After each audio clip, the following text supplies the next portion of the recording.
ओम शांति। बाबा ने हमेशा ये बात हम सबको सिखाई है कि बच्चे दिल से बाबा का शुक्रिया करते रहो।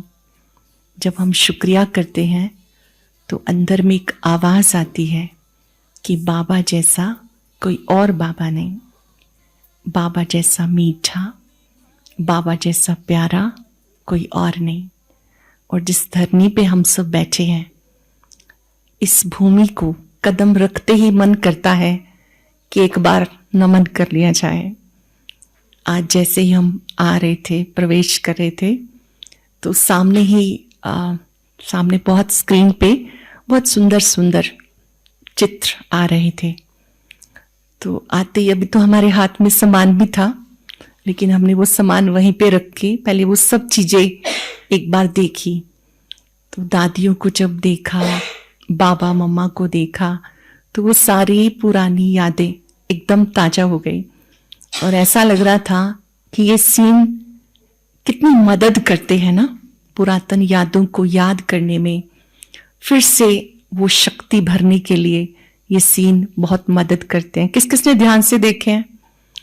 उसमें ना डेट भी लिखी हुई है, नेम भी लिखे हुए हैं, है ना? तो देख के भी कितना अच्छा लगता है।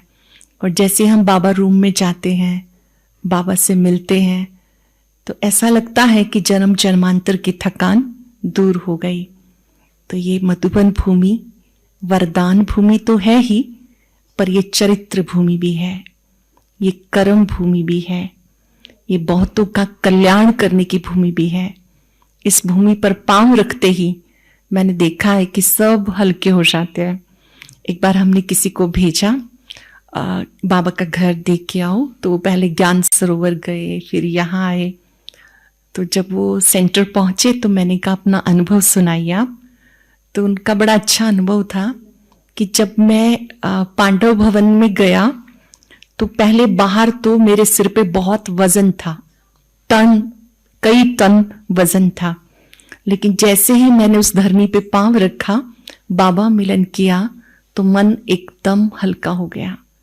और ये सिर्फ बाहर वाली आत्माओं का ही नहीं, ब्राह्मण आत्माओं का भी अनुभव है कि सेंटर पर भी हम सब करते हैं, पर यहाँ की भूमि में जो बात है, यहाँ की धरनी में, कण कण में जो बाबा का, दादियों का तप है, वो अपने आप में बोलता है।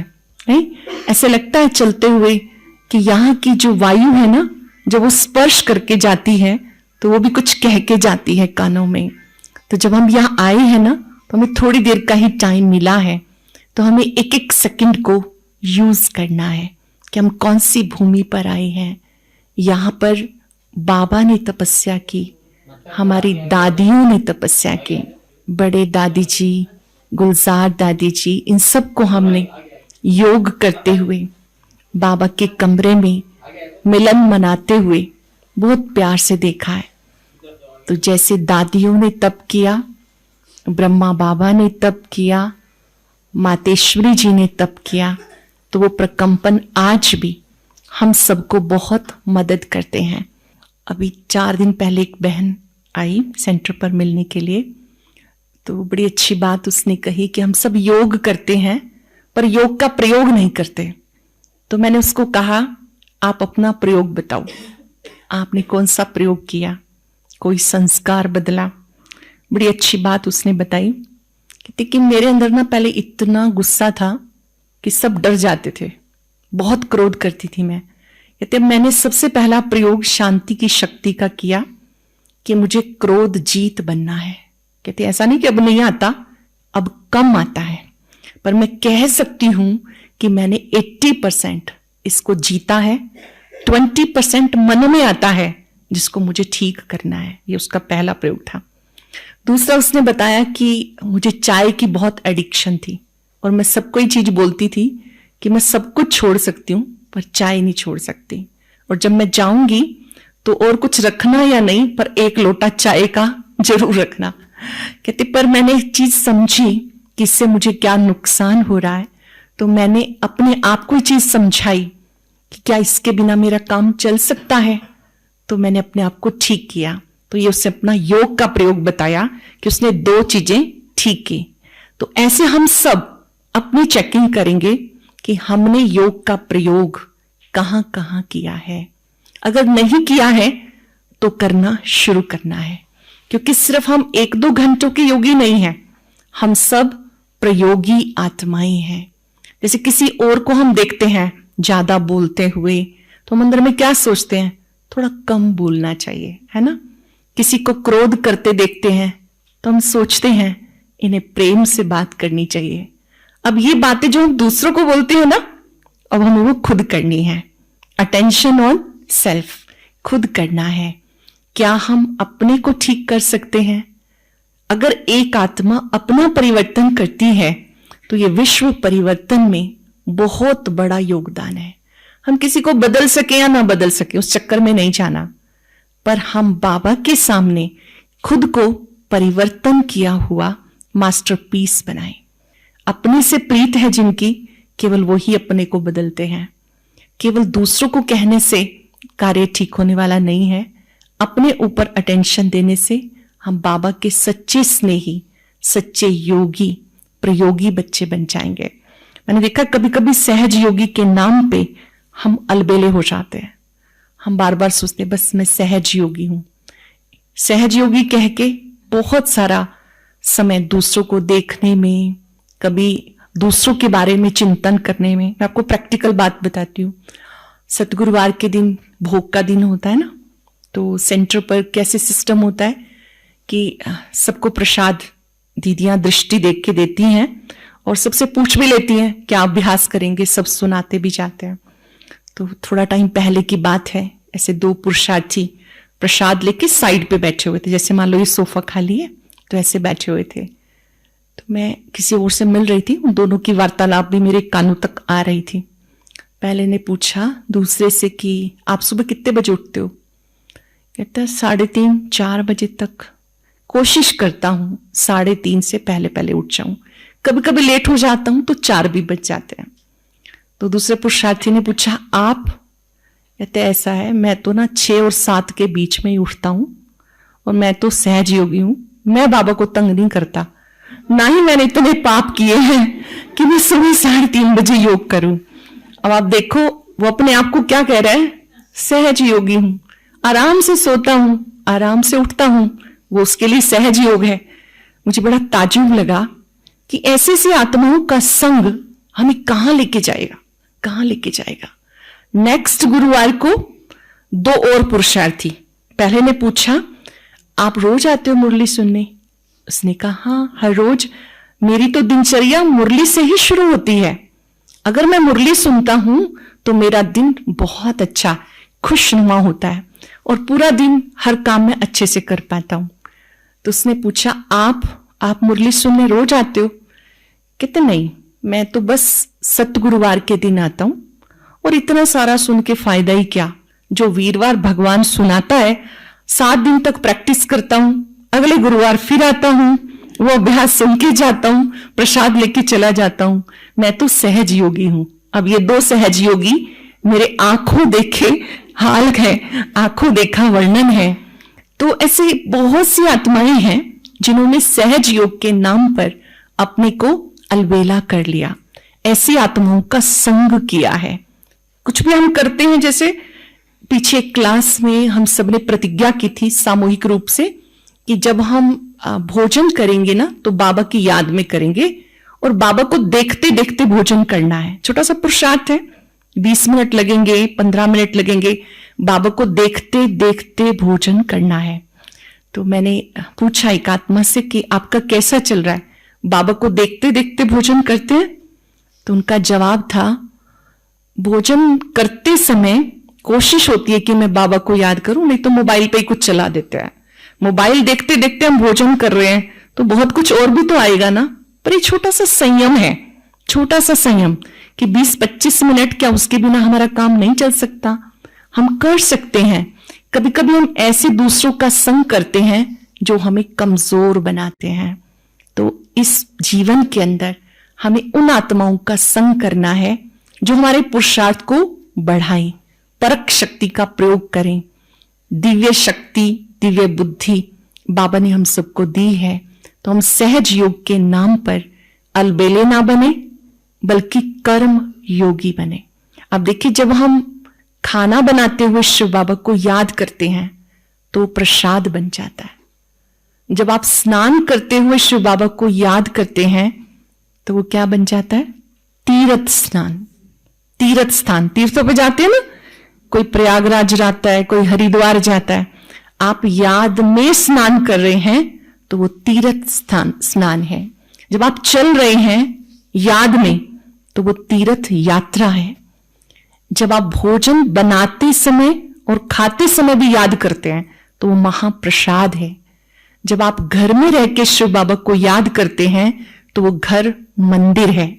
अच्छा, हम फोन तो बहुत बार करते हैं, है ना। हम पिछले कुछ दिनों से प्रैक्टिस कर रहे हैं कि दिन में जितनी बार भी फोन आए तो पहले बाबा से बात करनी है। रिंग बजती है तो पहला एक विचार अपने मन में लाएंगे कि बाबा वतन से पूछ रहे हैं कि बच्चे क्या कर रहे हो, मेरी याद में हो। और जिसका भी फोन आया 2 सेकंड 3 सेकंड उन्हें बाबा से दृष्टि दिलाएं और बाबा को बोलें कि इस आत्मा की जो भी समस्या है वो ठीक हो जाए, समाधान में बदल जाए। मैंने देखा उसमें भी हम बीच बीच में याद भूल जाते हैं। कितने सारे ऐसे फोन होते कि याद ही नहीं रहता, फिर अपने आप को कहते हैं अटेंशन।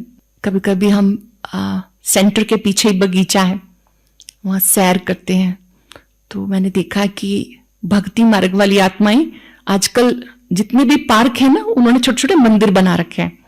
तो लोग वहां पर आते हैं, पूजा करते हैं, तो हम सब साक्षी होके देख रहे होते हैं। तो एक बुजुर्ग माता जी है जो सुबह सुबह बहुत जल्दी 5:30 बजे दूर से, उसके हाथ में एक टोकरी होती है, पूरा सामान होता है पूजा का, और वह दूर से बोलती हुई आती है, भोलेनाथ सबके साथ, भोलेनाथ सबके साथ। हमें भी लगता है कि अभी और ज्यादा तो कोई आएगा नहीं, पर वो बुजुर्ग माता जी जरूर आएंगी। तो मैंने देखा जैसे वो बोलती हुई आती हैं, विधिवत पूजा करती हैं, तो वो हर रोज जब भी आएगी तो हम सबको ओम शांति बोलेगी, हम भी बोलेंगे। तो 10-15 दिन वो आई नहीं। तो मैंने उनसे पूछा, माता जी आप आए नहीं? कहते मैं ना कहीं गई हुई थी, किसी ने शरीर छोड़ दिया था। तो जब वो आई ना तो एक दिन वो बाहर ही खड़ी थी काफी दूरी पे। तो मैंने देखा कि अब वो पूजा नहीं कर रही है, 80 वर्ष की माता जी, और वो पूजा नहीं कर रही है। कहते हैं हमारे परिवार में किसी ने शरीर छोड़ा है तो मैं इसलिए पूजा नहीं कर रही, पर मैं ना यह रोज आके अब खड़े होके चली जाती हूँ। जितने दिन शेष हैं, कुछ होता होगा 13 दिन के बाद करना है कैसे। मैंने कहा फिर आप क्या करते हो? कहते कि ये जो भोलेनाथ है ना, इसको देखे बिना मेरा दिल नहीं लगता। कहते मैं बस मैं देख के चली जाती हूँ, और वहां खड़े होके वही लाइनें बोलती है, भोलेनाथ सबके साथ, भोलेनाथ सबके साथ। तो मैं देख रही थी कि भक्त आत्माओं का भी कितना प्यार है ना। भोलेनाथ का पता ही नहीं उनको, क्योंकि कोई आ रहा है उसके ऊपर जल चढ़ा के जा रहा है, कोई कोई बेर रख के जाते हैं, कोई जल, कोई फल, कोई बेर चढ़ाता है। लेकिन हम सब ने अपना जीवन उसको समर्पित किया, अपनी समस्याएं उसको समर्पित की। जब वो भक्त आत्माओं को साथ की अनुभूति कराता है तो हम कौन हैं? हम उसके बच्चे हैं। तो उसकी जो ऊंचाई है ना, उसको हमेशा याद रखना है कि वो कितना ऊंचा है, कितना मीठा है, कितना प्यारा है, और उसकी महिमा दिल से निकले। जैसे भोलानाथ है मेरा बाबा, पारसनाथ है मेरा बाबा, और कितनी सारी विशेषताएं उस पर लिखी है ना बाबा की महिमा। अगर आप वो दिल से करते हैं तो ये भी योग है। इतनी अच्छी महिमा हम दिल से करें कि बाबा बाबा कहते ही मन अनुभवों से, प्यार से लबालब भर जाए। इतना प्यार, इतनी शक्ति कोई और दे नहीं सकता। कभी बैठ के लिखो, इस याद से क्या क्या हुआ। इस याद से हमारा प्रभु मिलन हुआ, हमें पता ही नहीं था कि कैसे मिलना है, और अभी हम सबको कैसे पता चला कि अपने आत्मिक स्वरूप में टिको और बाबा से मिलन मनाओ। ये मिलन की घड़ियां हैं। नो डाउट ये झमेले भी बहुत सारे हैं, क्योंकि संगम है ना, तो संगम पे बहुत सारी चीजें हैं। पर बाबा ने एक वरदान में बहुत सुंदर बात कही, भले ही चारों ओर झमेले हैं, आप प्रभु मिलन के रस में खोई रहो। तो वो झमेले भी आपको मिलन मेले का अनुभव कराते रहेंगे, और जितने भी झमेले हैं वो भी हम सबको बाबा के साथ जोड़ने के लिए आते हैं। तो हम सबको ये मिलन का अनुभव, ये प्यार का अनुभव हर रोज बढ़ाना है। जैसे जब हम इन चित्रों को देखते हैं तो ऐसा लगता है ना कि ये सब कितने लकी हैं, है ना। उस वक्त के सब यादगार बन गए, चित्र बन गए, ईयर भी लिखे हुए हैं। जैसे वो समय याद किया जा रहा है, ये समय भी याद किया जाएगा। अव्यक्त मिलन भी यादगार बन गया ना, है ना। जिन्होंने एक एक ने वरदान लिया, दादी के तन में बाबा आए, एक एक को दृष्टि दी, टोली दी, वो दिन भी यादगार बन गए। तो ये भी याद के दिन है, यादगार के दिन है। तो इनको यादगार बनाने के लिए हर एक ब्राह्मण को ये सहयोग देना है कि हमारी अच्छी स्थिति इस यज्ञ में बहुत बड़ा सहयोग है। जो चीजें हमसे ठीक नहीं होती ना, बहुत सी चीजें हैं जो ना कह सकते हैं ना सह सकते हैं, उसका एक ही इलाज है, अपने सामने बड़े बाबा को रखो। बड़ा बाबा साथ है, तुरंत कह दीजिए प्रभु अर्पणम। करो प्रभु अर्पणम। क्या क्या अर्पण कर सकते हैं? जैसे किसी से ईर्ष्या है या आपसे ही है तो उसको भी प्रभु अर्पणम।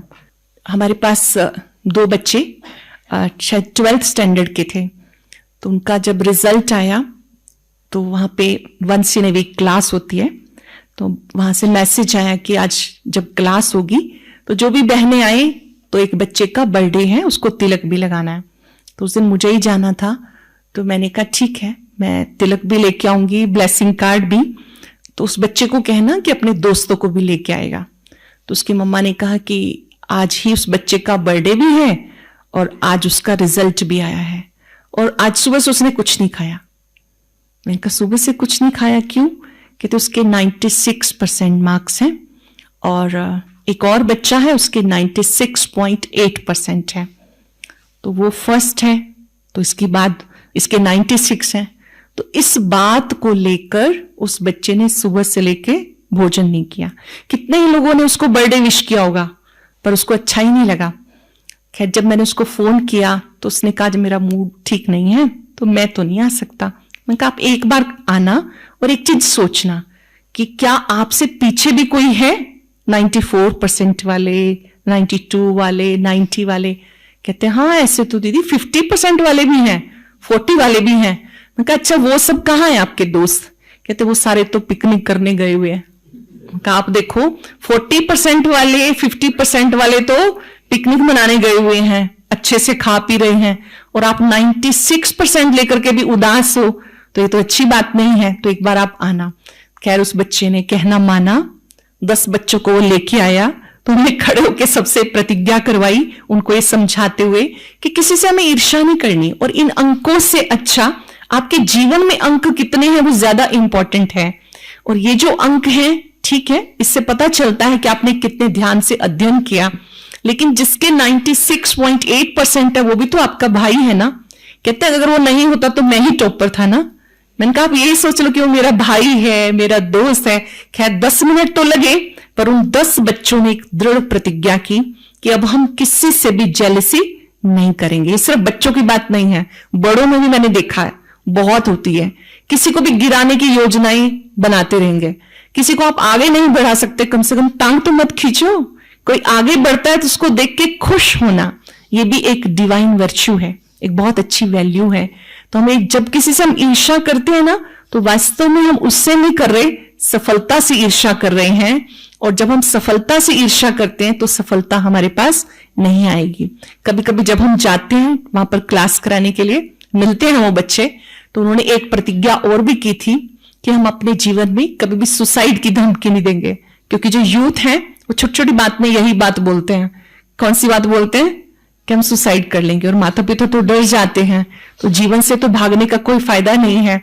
तो उन सबने एक संकल्प पक्का किया कि हम अपने जीवन में कभी भी निराश नहीं होंगे, क्योंकि कभी निराश ना होना ये जिंदगी की बहुत बड़ी जीत होती है। तो हम लोग भी कभी कभी पुरुषार्थ से निराश हो जाते हैं कि ये विकार ठीक नहीं हो रहे, किसी के अंदर से जेलसी नहीं जा रही, किसी किसी के अंदर आलस अलबेलापन बहुत है, और किसी किसी के अंदर टाइम वेस्ट करने की आदत बहुत है।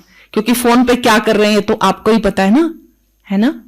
बहुत सारे काम फोन पे होते हैं, कार्यार्थ करना ही पड़ता है, लेना ही पड़ता है, लेकिन बहुत लोगों का टाइम उस पर वेस्ट भी जाता है। इस मोबाइल ने कितनों को तो योगी बना दिया, बाबा से जोड़ दिया, पर बहुत सारे ब्राह्मणों को जीवन से विचलित भी कर दिया है।